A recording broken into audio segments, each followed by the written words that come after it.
Halo, perkenalkan, saya Danifrius Silva Silva.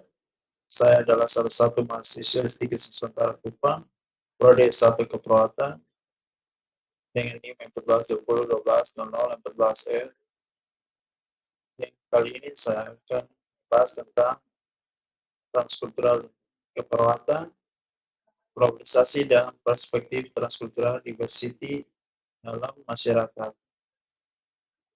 Transkultural keperawatan 2 yang dibimbing oleh Bapak Odin Debor titik sos.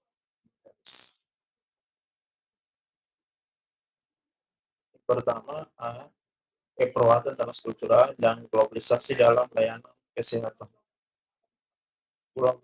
Globalisasi menyebabkan masyarakat hidup dalam suasana multikultural yang disebabkan karena migrasi antar daerah dan negara menjadi lebih mudah. Keperawatan transkultural menjadi komponen utama dalam kesehatan dan menjadi konstituen penting dari perawatan yang mengharapkan para perawat kompeten secara budaya dalam praktik sehari-hari. Perawat yang kompeten dalam budaya memiliki pengetahuan tentang budaya lain dan terampil dalam mengidentifikasi pola-pola budaya tertentu sehingga dirumuskan rencana perawatan yang akan membantu memenuhi tujuan yang telah ditetapkan untuk kesehatan pasien. Perawat sebagai bagian dari tenaga kesehatan profesional harus dapat mengetahui, memahami, dan bertindak dengan perspektif global bagaimana merawat pasien dengan berbagai macam budaya yang berbeda dari berbagai tempat di dunia saat ini. Jika faktor tersebut tidak dipahami dan dihargai oleh pemberi pelayanan kesehatan, maka pelayanan keperawatan yang diberikan mungkin menjadi tidak efektif. Dalam memberikan asuhan keperawatan, perawat harus mengetahui situasi tertentu dari makna budaya dan sosial yang dimiliki pasien dan menghindari memaksakan sistem nilai yang dianut dan diyakini perawat ketika mempunyai pandangan yang berbeda dengan pasien. Asuhan keperawatan perlu disesuaikan dengan nilai-nilai kepercayaan, cara hidup, dan budaya. Tindakan dan keputusan yang diambil terdiri dari yang pertama, mempertahankan asuhan budaya atau culture care, preservation, maintenance, mengacu pada tindakan dan keputusan profesional yang dapat membantu pasien meningkatkan dan mempertahankan status kesehatannya. Mempertahankan budaya dilakukan bila budaya pasien tidak bertentangan dengan kesehatan. Yang kedua, akomodasi dan negosiasi asuhan budaya atau culture care accommodation atau negotiation mengacu pada tindakan dan keputusan profesional yang akan membantu seseorang dengan mudah tertentu beradaptasi untuk dapat memperoleh hasil akhir kesehatan yang dibutuhkan dan memuaskan. Yang ketiga, restrukturisasi dan pemulahan kembali asuhan keperawatan atau culture care returning restructuring mengacu pada tindakan dan keputusan profesional yang dapat membantu pasien mengatur kembali, mengubah, atau memodifikasi gaya hidup mereka ke arah pola asuhan kesehatan yang baru, berbeda, dan lebih menguntungkan. Selain itu, kepercayaan dan nilai budaya pasien tetap dihormati dan dapat diperoleh gaya hidup yang lebih baik atau lebih sehat.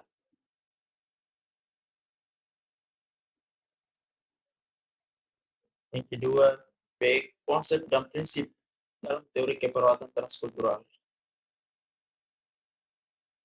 Keperawatan transkultural adalah area keilmuan budaya pada proses belajar dan praktik keperawatan yang fokus memandang perbedaan dan kesamaan di antara budaya dengan menghargai asuhan, sehat dan sakit didasarkan pada nilai budaya manusia, kepercayaan, dan tindakan.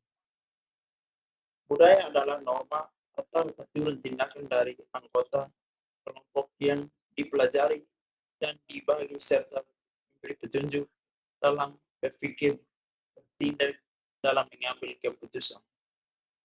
Nilai budaya adalah keinginan individu atau tindakan yang lebih diinginkan atau sesuatu tindakan yang dipertahankan pada suatu waktu tertentu dan melandasi tindakan dan keputusan. Yang ketiga, C, diversity dalam masyarakat. Keragaman suku, agama, budaya, bahasa di Indonesia menjadi sesuatu hal yang tidak dimiliki oleh negara lain. Karena itu, keragaman ini dapat dijadikan sebagai sesuatu yang positif dalam mendukung pembangunan nasional di segala bidang. Walaupun menurut beberapa ahli bahwa keragaman itu dapat memberikan pengaruh positif, namun ada juga yang melihat bahwa keragaman tersebut ada pengaruh negatif. Integrasi internal, eksternal, vertikal, dan horizontal menurut Sir Jonas Sukanto menyebutkan. Yang pertama, nomor satu, integrasi internal, yakni proses integrasi dengan cara menyatukan anggota-anggota dalam suatu kelompok. Yang kedua, nomor dua, integrasi eksternal, yaitu proses integrasi dengan cara menyatukan berbagai macam kelompok ke dalam suatu kelompok yang lebih besar atau suatu masyarakat, misalnya organisasi kecil ke organisasi besar.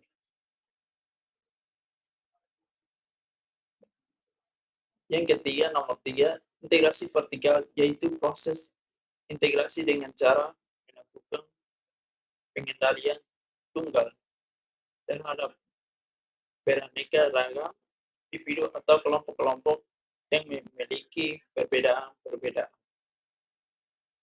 Yang nomor 4, terakhir,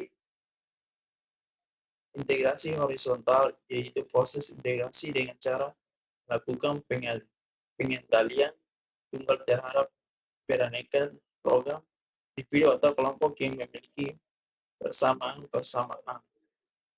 Misalnya kelompok belajar dan kelompok seni.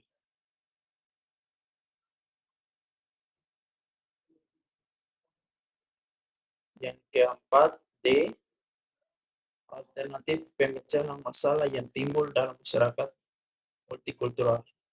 Yang pertama, integrasi sosial dalam masyarakat multikultural. Pengertian integrasi sosial menurut Abdul Syabu, integrasi sosial adalah menghubungkan individu dengan individu yang lainnya sehingga terbentuk menjadi masyarakat. B, teori integritas sosial, teori konflik, yakni setiap masyarakat terlalu berada dalam ketanggangan dan konflik. Oleh karena itu, agar terjadi integrasi maka perlu dilakukan tekanan oleh pihak satu kepada pihak yang lain. C, terakhir, tipe dan bentuk integrasi sosial. Yang pertama, integrasi fungsional. Yang kedua, integrasi normatif.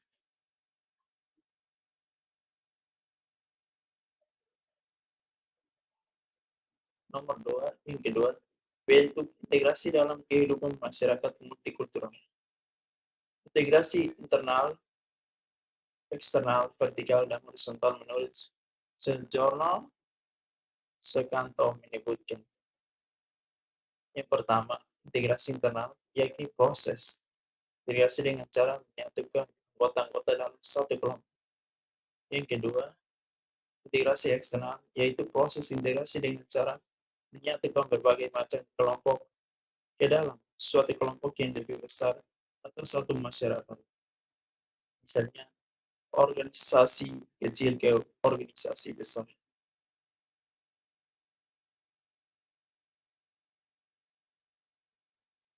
Yang ketiga, nomor tiga, integrasi vertikal yaitu proses integrasi dengan cara melakukan pengendalian tunggal terhadap parameter individu atau kelompok-kelompok yang memiliki perbedaan. Yang keempat, integrasi horizontal yaitu proses integrasi dengan cara melakukan pengendalian tunggal terhadap beraneka ragam individu atau kelompok yang memiliki persamaan, misalnya kelompok belajar dan kelompok seni.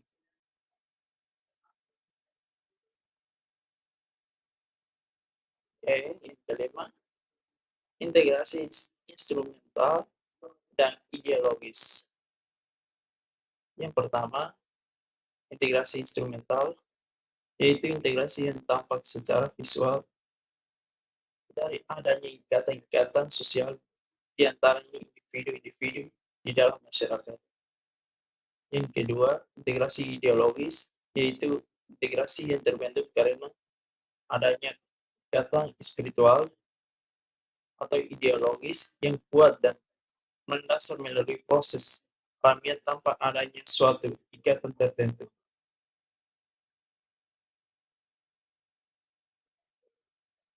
Yang keenam, integrasi aspek fisik, psikis, hubungan sosial dengan dalam proses.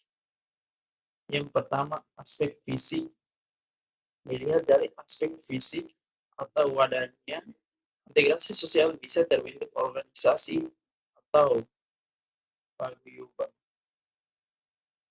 Yang kedua, aspek psikis ditandai dengan adanya kesadaran diri dari setiap orang yang menyatukan diri dalam suatu wadah tertentu sehingga mereka menjadi bagian yang utuh, merasa memiliki dan mempunyai tanggung jawab dalam kehidupan bersama. Yang ketiga, aspek hubungan sosial, integrasi sosial, bukan hanya ditandai dari intensitas, khusus dalam berkomunikasi, tetapi intensitas dalam bekerja sama dengan bergotong royong untuk memecahkan masalah-masalah guna memenuhi kebutuhan bersama. Yang keempat, aspek proses integrasi sosial tidak dapat terjadi seketika, tetapi melalui proses perjalanan rumit karena membutuhkan waktu dan prosedur tertentu. Oke, yang ketujuh, tahapan-tahapan integrasi sosial. Yang pertama, tahapan akomodasi. Yang kedua, tahapan kerjasama. Yang ketiga, dilihat dari sifatnya kerjasama dibedakan menjadi A dan B. A, kerjasama primer. B, kerjasama sekunder. Yang keempat, dilihat dari jenisnya kerjasama dibedakan menjadi ada 5. Yang pertama, kerukunan. Yang kedua, tawar-menawar, bergaining. Yang ketiga, kooptasi, cooptation. Yang keempat, koalisi, coalition. Yang kelima, patungan, joint venture. Yang ke-8, faktor yang mempengaruhi integrasi antar kelompok sosial. Yang pertama, homogenitas kelompok, yakni semakin kecil tingkat kemajemukan masyarakat akan semakin mudah tercapainya integrasi. Yang kedua, besar kecilnya kelompok, yakni semakin kecil suatu kelompok akan semakin mudah untuk mencapai integrasi. Yang ketiga, perpindahan fisik baik yang datang maupun yang keluar dari suatu kelompok akan mempengaruhi terjadinya integrasi. Yang keempat, efektivitas dan efisiensi komunikasi. Adanya komunikasi yang efektif dan efisien dalam masyarakat dan menyebabkan terjadinya integrasi.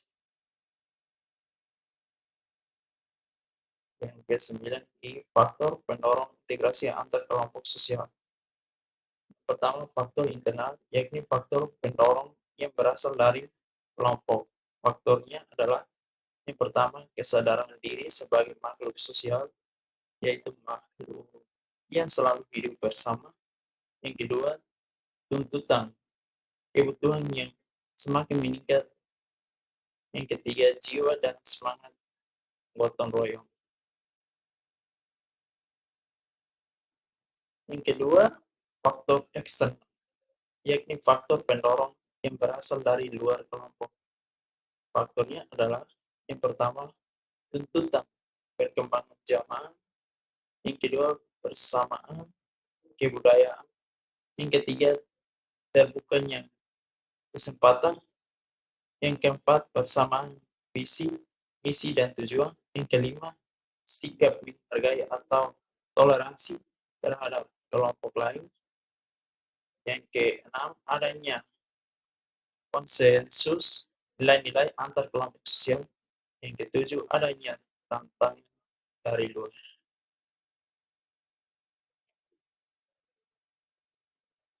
Faktor pendukung integrasi antar kelompok sosial untuk bangsa Indonesia, faktor pendukungnya yaitu yang ketiga, yang pertama penggunaan bahasa Indonesia, yang kedua semangat persatuan dan kesatuan, yang ketiga ideologi Pancasila.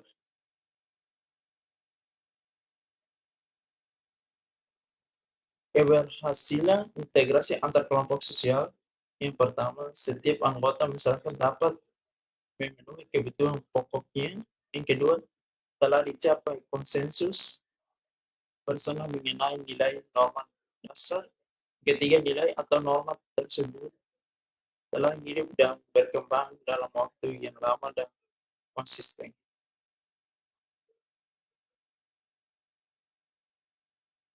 Di berbagai alternatif pemecahan masalah dalam masyarakat multikultural. Yang pertama, mendapat Myron Wiener, yakni yang pertama, integrasi bangsa, pengembangan potensi nasional melalui penghapus sifat-sifat kultural utama dari suku-suku bangsa yang berbeda menjadi semacam penciptaan kebudayaan nasional, biasanya kebudayaan dari kelompok budaya yang dominan melalui proses asimilasi.